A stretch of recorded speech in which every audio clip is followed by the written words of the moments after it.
حضرت بایزید بستامی کہتے ہیں کہ میں نے اپنی ماں کے آگے ہاتھ جوڑے، میں نے کہا امی تجھے راضی کروں یا رب کو راضی کروں؟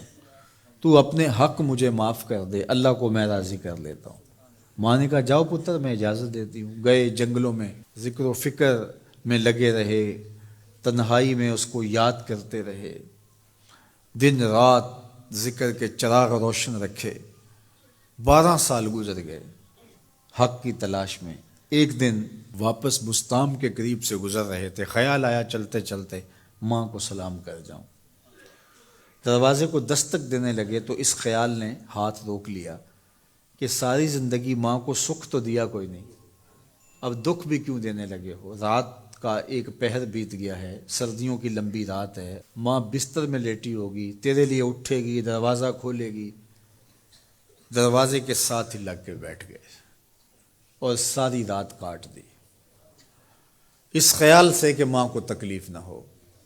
جب سحری کا وقت ہوا تو اندر سے جو نالی آتی تھی اس نالی سے پانی آیا، سمجھ گئے میری ماں تہجد کے لیے اٹھی ہے اور وضو کا پانی ہے، تو فوراً دروازے پہ دستک دی۔ اندر سے آواز آئی بیٹا بایزید میں ابھی آئی۔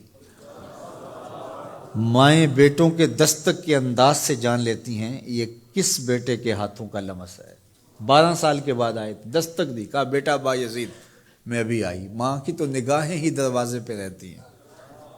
اللہ اکبر۔ کہتے ہیں کہ ماں نے دروازہ کھولا، 12 سال جنگلوں کی خاک چھانتے بیت گئی تھی، پراگندہ صورت، بکھرے ہوئے بال، پھٹے ہوئے کپڑے۔ میری ماں کی جب نگاہ میرے پہ پڑی تو اس کی چشمان سے موٹے موٹے آنسو ٹپکنے لگے، اور اس نے ایسے ہاتھ پھیلا کے کہا مالک میرا بیٹا بایزید تیری طلب میں نکلا تھا، تو نے ابھی تک اسے اپنا قرب نہیں دیا۔ حضرت بایزید بستامی کہتے ہیں 12 سال کی ریاستوں سے جو کچھ نہیں ملا تھا ماں کے اٹھے ہوئے ہاتھوں سے مل گیا۔ میں نے کہا مالک میں تجھے کہاں ڈھونڈ رہا ہوں، تو کہاں موجود ہے؟ تو ماں باپ کی رضا اللہ کی رضا کا دروازہ کھولتی ہے۔ جن لوگوں کے ماں باپ ناراض ہیں اور وہ جا کے پیر صاحب کی خدمت کرتے ہیں، اور میاں ماں کے قدم چومو، باپ کی ٹانگیں دباؤ، ان کی خدمت کرو، تمہارے پہلے مرشد وہ ہیں، ان کو راضی کرو، پھر کسی شیخ کامل کی صحبت میں آنا، دیکھو کیسے دل کی بند کھڑکیاں کھلتی ہیں۔ ایک مرشد تو ناراض کر رہا ہے اور دوسرے مرشد سے تمہیں کیا ملے گا؟ تو راستہ یہیں سے کھلے گا۔ والدین کو کبھی ناراض نہ کرو، والدین کو کبھی دکھ نہ دو، والدین کو کبھی تکلیف نہ پہنچاؤ، اور والدین کو بھی چاہیے کہ اپنی اولاد کو اپنا نافرمان نہ بنائے۔ ایک بزرگ فرماتے ہیں کہ مجھے برابر 30 سال ہو گئے ہیں کہ میں اپنی اولاد کو کوئی حکم ہی نہیں دیا، کوئی حکم نہیں دیا۔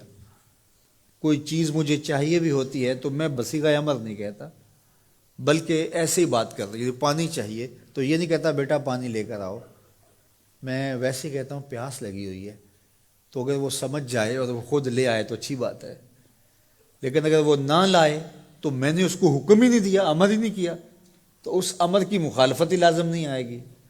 تو کہا 30 سال برابر گزر گئے ہیں، میں نے اپنی اولاد کو حکم نہیں دیا کہ کہیں وہ میری نافرمان نہ ہو جائے، چونکہ اگر وہ نافرمان ہو گئی پلے کچھ نہیں رہے گا۔ جو اولاد ماں باپ کی نافرمان ہوتی ہے وہ ہوا میں بھی اڑیں، وہ چرخ پہ بھی جھولیں، وہ زمین پہ گرنے والی ہوتی ہیں، کبھی کامیاب نہیں ہو سکتی وہ اولادیں جو ماں باپ کی گستاخ، بے ادب اور نافرمان ہوتی ہیں۔ وہی اولادیں سرخرو، کامیاب اور کامگار اور بامراد ہوتی ہیں جو ماں باپ کی خدمت کرتی ہیں، ماں باپ کی دعائیں لیتی ہیں۔ وہ ایک بچہ ماں باپ کے پاؤں دبا رہا تھا، تو ایک بچہ ایک بر اعظم میں، دوسرا دوسرے بر اعظم میں، تیسرا تیسرے بر اعظم میں بڑے بڑے کاروبار کر رہا تھا۔ تو کوئی اس کا دوست ملنے آیا، اس نے کہا کہ اس نکمے کو بھی کہیں بھیج دو، فلاں جو ہے وہ یورپ میں ہے، فلاں امریکہ میں ہے، وہاں اتنی بڑی کمپنی اس نے کھولی ہوئی ہے، اس نکمے کو یہاں بٹھایا، اس کو بھیج دو، یہ تو نکمہ کسی کام کا نہیں۔ کہا یہ نکمہ ہی تو میرے کام آ رہا ہے، کہ نکمہ ہی تو میرے کام آ رہا ہے۔ تو اولاد خوش نصیب ہے کہ اپنے ماں باپ کی خدمت کرے، اور ان کے ساتھ حسن سلوک کرے۔